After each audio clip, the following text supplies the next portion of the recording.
My mom's friend always seems to find an excuse not to pay for the meals she invites me to.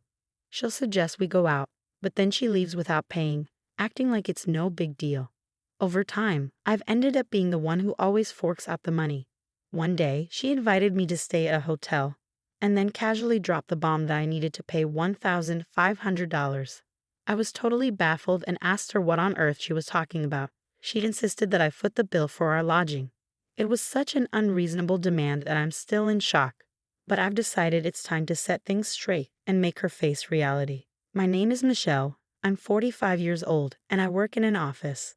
I live with my husband of 18 years, along with our daughter who's in middle school and our son who's in elementary school. Since both my husband and I have jobs, we split the household chores. We help each other out. Whoever has some free time does the dishes, and we work together to manage our daily routines. My husband is really involved with our kids, driving our daughter to her sports activities and playing catch with our son. He's an amazing father, and I'm grateful to have such a thoughtful husband and adorable children to spend time with. One day, someone disrupted my peaceful routine. While I was taking out the trash, my neighbor and fellow mom, Susan, approached me with an invitation for coffee. "Good morning. How about coffee sometime?" she asked cheerfully. I responded with a non-committal, "Oh, coffee." She explained that there was a new cafe nearby known for its delicious Korean bread. Despite my hesitation, Susan seemed eager to go. Susan, a mom of my daughter's classmate, hadn't interacted with me much before, but we'd had some recent interactions. She suggested going on Saturday, noting that my daughter had sports and my son had plans with friends, so it wouldn't interfere with family time. I was surprised that she knew my children's schedules and asked how she knew. She casually mentioned hearing about it from David, who's in the same sports activities as my daughter, and that my son had mentioned his plans. Feeling somewhat cornered by Susan's good mood and her knowledge of my kids' schedules, I reluctantly agreed to Saturday. She left after setting the date and meeting place, and I found myself committed to going to the cafe. When Saturday arrived, I wasn't feeling great after working overtime, but we had plans to meet at the station. Susan was nowhere to be seen even 10 minutes later, but then I spotted her waving from a distance, looking cheerful. "Oh, it's a bit chilly today," she remarked, without offering any apology for being late. She chatted all the way from the station to the cafe. When we arrived, there was an unexpectedly long line, even though the cafe had only been open for an hour. "Oh my, lots of young people," Susan commented. Most of the other customers were indeed young. I suggested going to another place because of the long wait, but Susan stubbornly refused, saying, "No, I want to try this bread." We waited in line for an hour before finally being seated. Guided by the staff, I felt tired. "Michelle, you should have gotten the drinks ready," Susan said, holding back my frustration. I smiled and apologized. Sorry for not being more thoughtful. The bread at the cafe that Susan had strongly recommended turned out to be delicious, and I felt very satisfied. I even thought about coming back with my family next time.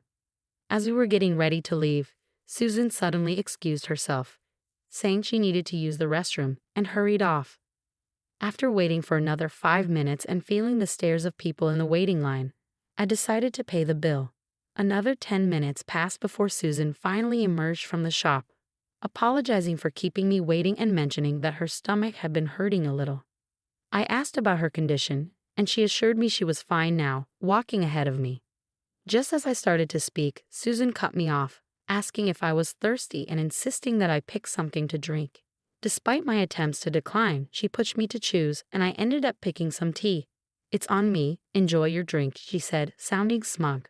I thanked her, but I couldn't shake the feeling that she was trying to cover the cost of the coffee and bread. I didn't feel comfortable explicitly asking her to pay, as it seemed awkward. Normally, wouldn't you ask the person how much it was? Feeling a bit uneasy, we arrived at the station before I realized it. Susan quickly said she had something to do and headed home. Since then, every time I was invited for tea by Susan, she would conveniently ditch the bill. Not only that, but she seemed to be gathering information about my family's activities from other people. Meanwhile, she would leave her kids with her in-laws on weekends and go out with friends, rarely being at home. Lately, she had even started leaving her kids with us to go out drinking on weekday nights. She would check when we would be home, bringing her child over before dinner, casually saying, "Oh, is it near dinner time? Well then, please take care of my child too." The child seemed happy to eat with us, feeling like siblings, but it wasn't the same for us adults. One time, I asked if her husband was home, to which she replied that he was often on business trips, so he wasn't there at the moment. "Take care, okay," she said as she left. It seemed her husband's absence was frequent due to work. "Hold on, I thought at least pay for the food, please." Honestly, with two grown children, the cost of food could be quite a burden. "It doesn't make much difference with just two more," Susan said before leaving, but any homemaker should understand that. A month had passed since we started living this way and the kids were on summer vacation. On the way home, Susan from the neighborhood invited us to go out with our families. What should we do? On his way home from work, my husband had been approached by Susan. Since Susan's husband would be home, she invited us to go out during the holiday. If it's with the family, it's probably fine. If her husband is there, it shouldn't be a problem, right? With some apprehension, I considered the situation. "I don't know, but the kids seem to be on board," my husband remarked. Apparently, he had already discussed it with them, and they were excited. "It depends on you and my schedule," he added. I was dumbfounded by Susan's strong-arm tactics and couldn't find the words to object. "If the kids are looking forward to it, we have no choice," I reluctantly agreed. I contacted Susan, and we arranged the time and place. Finally, the day arrived.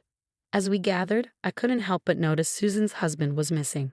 Unfortunately, he had to leave on a sudden business trip.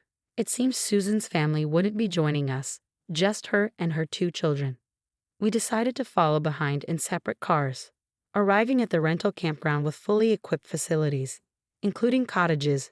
We prepared for an overnight stay. While setting up the barbecue, the kids were already playing.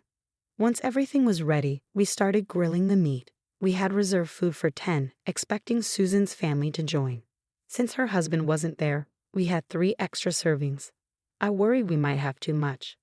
Breakfast is always a favorite for the kids during the summer break, but planning lunch and dinner can be a hassle. We chatted casually while Susan just sat there. "That's why today we're just grilling meat, easy peasy," I remarked as my husband and I busily prepared and grilled the meat. As Susan sits there with a cool expression on her face, she comments, "We have to watch the kids properly after all." But she only observes them from afar. When I call the children to eat the grilled meat, she reaches out and takes it, exclaiming, "Wow, that looks delicious." My children and I are surprised, and Susan suddenly realizes her mistake, saying, "Oh, is this for the children? I was thinking of giving it to them first, but it's fine since we're grilling more." The children look disappointed, but Susan just laughs it off, saying, "You better eat quickly or I'll eat it all up." My husband and the kids are taken aback by her behavior. Susan proceeds to eat even more meat than the growing children. We had planned 1 lamb chop per person, but she has already had 4 and is reaching for more. "Susan, you've reserved only 1 lamb chop per person.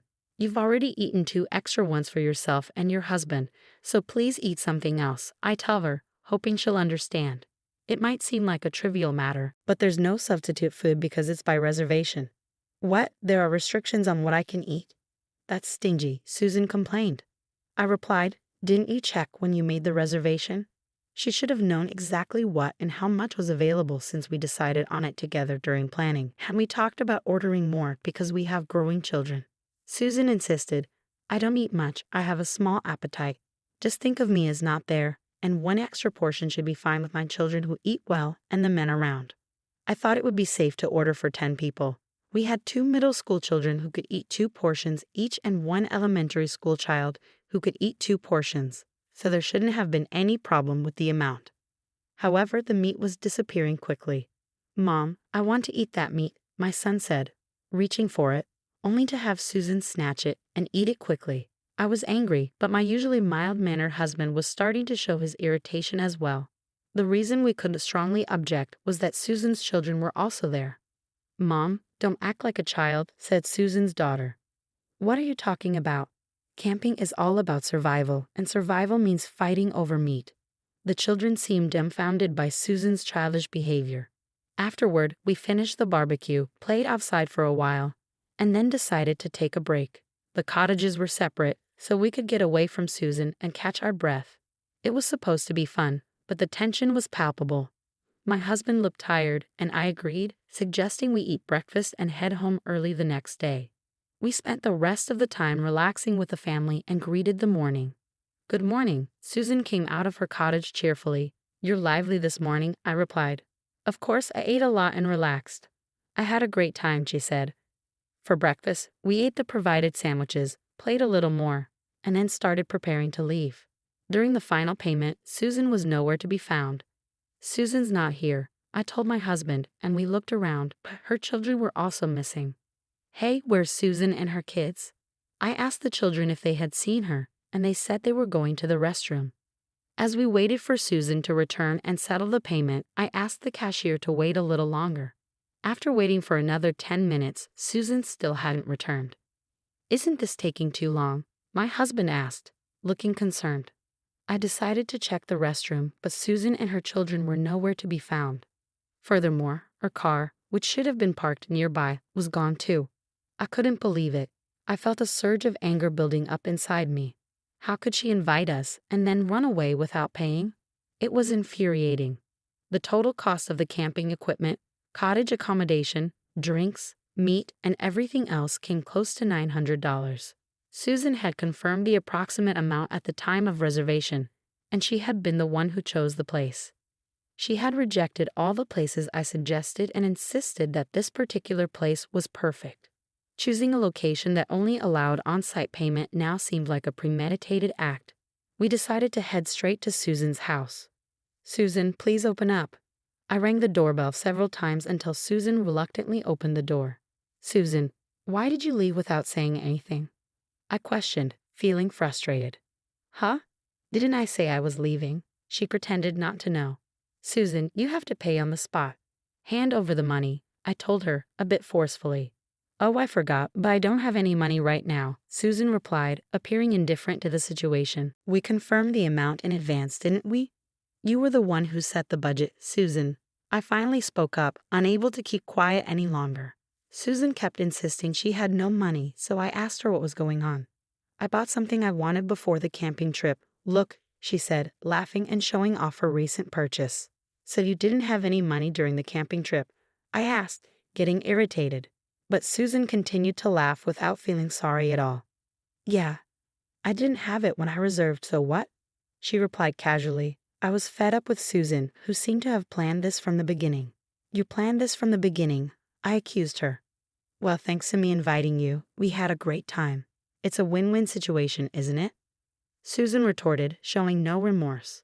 I confirmed one last time. So you have no intention of paying? Susan brushed off my persistence, saying, It's embarrassing how persistent you are. I told you I don't have the money. When I get it, I'll pay you back. Or are you trying to squeeze money out of someone who doesn't have any? With no shame and an unapologetic attitude, Susan laughed, and I reached my breaking point. I see, understood, I said, deciding to go home without saying anything more. I discussed the situation with my husband, and time passed. Susan suggested going to a tasty restaurant nearby, acting as if the past incident never happened. I'm sorry, I'm busy, so I'll have to pass, I replied, turning down Susan's invitations for the past few months, losing patience. Susan approached me with an angry look, asking, Hey, are you avoiding me? You're still holding a grudge over the camping thing. A few $100 or a few $1,000, so what? I can't believe you'd avoid someone over that, even if it were several tens of thousands. Susan ranted, infuriated and talking fast. That's so, Susan. Let's go to an inn next time, I suggested, trying to diffuse the tension. Huh? Oh sure, you planned it. In that case, I'll have to coordinate with my family, Susan replied, becoming cheerful. I told her my husband had given me some alone time and was thinking of going on a 2-night trip. When she asked if my husband would mind taking care of the kids, I declined, saying he was busy. To the hesitant Susan, I said, I plan to stay for 2 nights from Friday. If it's difficult, I'll go alone. Susan suggested leaving her kids with her husband's parents and joining me on the trip. When I showed Susan the exterior of the inn, she became even more delighted. I'll book 2 rooms. There seems to be a spot in all, I informed her. Excitedly, Susan started looking up various things on her own. How about I invite my friends too, she suggested, so I agreed to make all the reservations at once. A month later, the day of the inn reservation arrived. Susan and her friends were at my house, looking puzzled at me. Aren't you going to drive us? Susan asked. Ah, sorry, I have to stop by my in-laws, so let's go separately, I said. Susan reluctantly agreed, and we headed to the inn in different cars. Wow, I can't believe we're staying at such a lovely inn, Michelle. Thank you, everyone exclaimed, amazed at the magnificence of the inn. Let's enjoy our free time then, I suggested. Susan and her friends seemed to be having a great time, seemingly forgetting about me. The first day was filled with eating, bathing, and sleeping.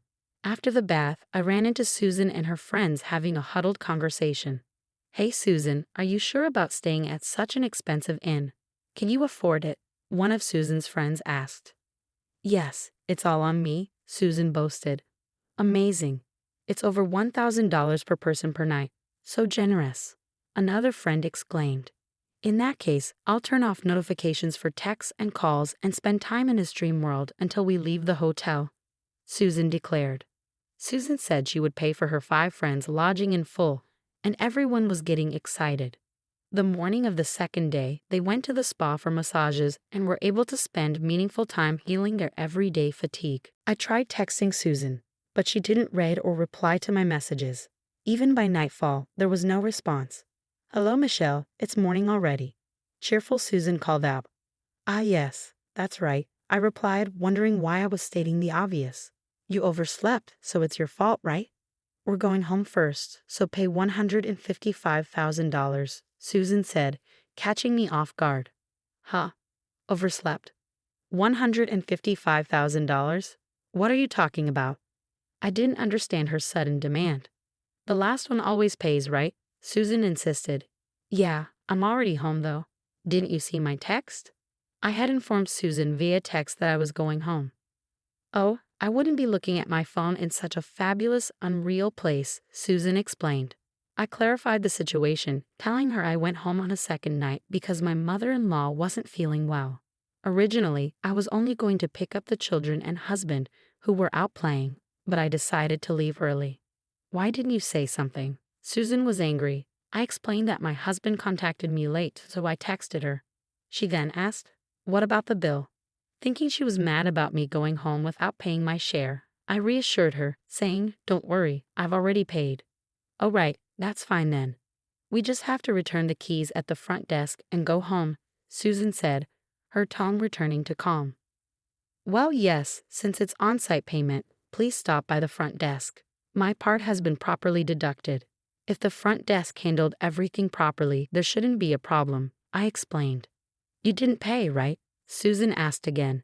"Yes, I paid my part before I left, so it's okay," I replied, hoping to clear up any misunderstanding. However, Susan's next words made me uneasy. "What about our part?"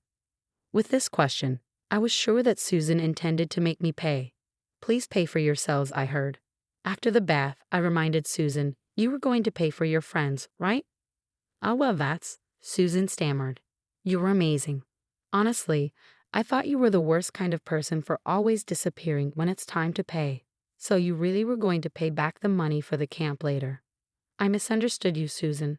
I'm sorry, I joked, trying to ease the tension." "Wait a minute." I cut off Susan's protest and continued, "Tell me all about your wonderful time when you get back.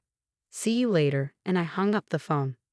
When I got home, my worried husband asked, "Are you okay?"